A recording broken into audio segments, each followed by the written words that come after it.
The new popular Indian art.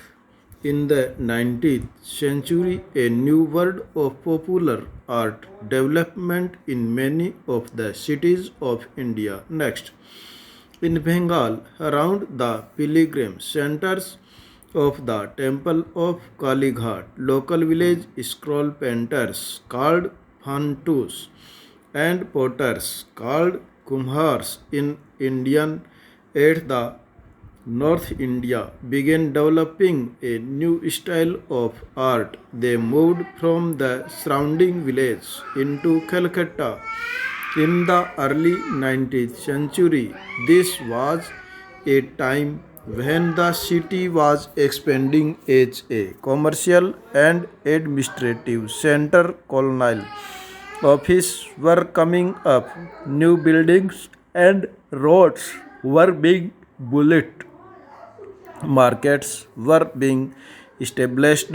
The city appeared as a palace of the opportunity where people could come to make a new living. Village artists too came and settled in the city in the hope of new patterns and new buyers of their art. Next, before the 19th century, the village painters and commerce have had worked on mythological themes and produced images of gods and goddesses.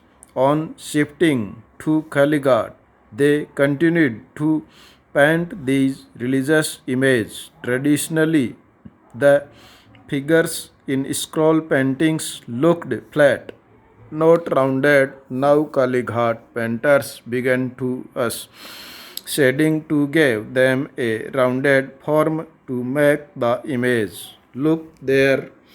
Yet the images were not realistic and lifelike. In fact, what is especially to be noted in these early Kalighat paintings is the use of a bold, deliberately non-realistic style where the figures emerge large and powerful with a minimum of line, detail and colors. After the 1840s, we see a new trend within the Kalighat artists living in a society where values, tastes, norms, and customs were undergoing rapid change. Kalighat artists responded to the world around and produced paintings on social and political themes.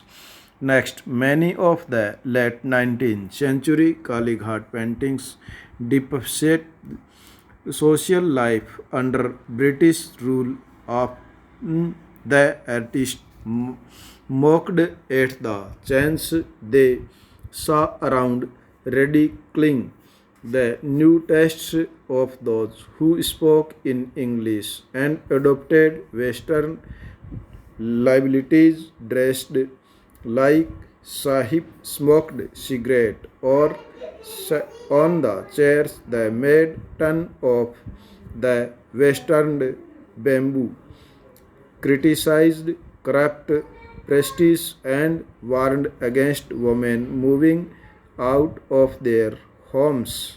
They often expressed the anger of common people against the rich and the fear many people had about dramatic change of social norms. Next, many of these Kalighat pictures were printed in large numbers and sold in the market.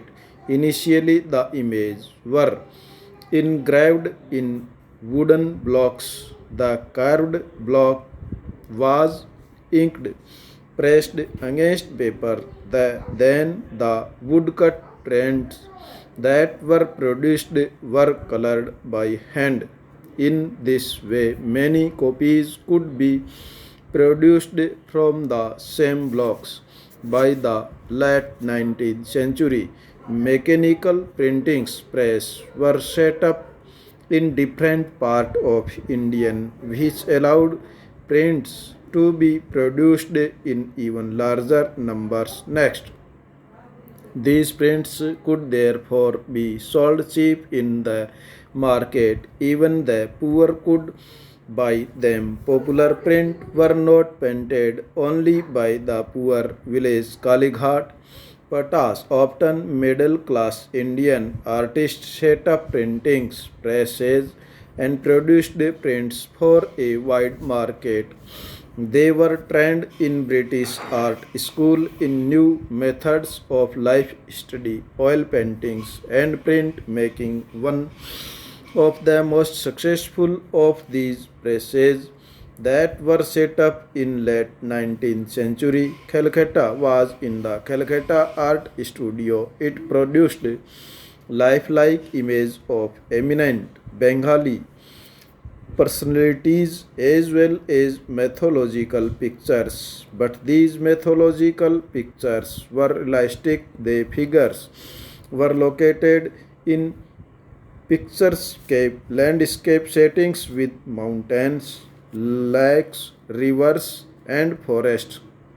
You must have seen many popular calendar pictures of Hindu deities in shop and roadside stalls. Next, at the same time, British officials who found the word in the colonized different from that back home wanted image through which they could understand India, remember their life in India, and depreciate India to the Western world. So we find local painters producing a vast number of images of local plants and animals, historical buildings and monuments, festivals and processions, traders and crafts, caste and communities. These pictures eagerly collected by the East India Company officials came to be known as company paintings. Next, not all artists, however, were court painters. Not all of the painted for the Nawab. Let us see what was happening outside the court. Next, with the establishment of British power, many of the local courts lost their influence and wealth. They could not longer support painters and pay them to paint for the court. How could the artist earn a living? Many of them turned to the British